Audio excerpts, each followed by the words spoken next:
Hello friends, आज आपण बनवणार आहोत चॉकलेट सँडविच. तर मी एका ग्लासच्या मदतीने असं मधून कट करून गोल रिंगमध्ये कट करून घेतलेला आहे ब्रेड. हे बघा अशा प्रकारे. तर आपल्याला ह्याचं सँडविच बनवायचं आहे, तर जास्त काही करायची गरज नाही. मी नॉर्मल डेअरी मिल्क ची कॅडबरी घेतलेली आहे. तुम्ही दुसरी कोणती घेतली तरी चालेल आणि मी तिला असं बारीक पीसेसमध्ये कट करून घेतलेलं आहे.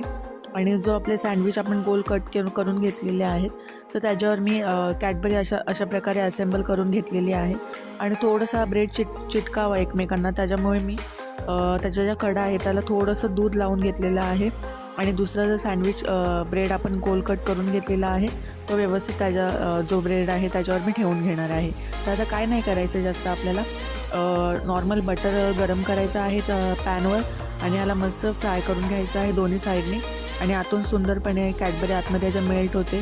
तर इथे आपलं सुंदर असं चॉकलेट सँडविच रेडी आहे. तर तुम्ही रेसिपी घरी नक्की ट्राय करा आणि तसंच मला कमेंटमध्ये नक्की कळवा.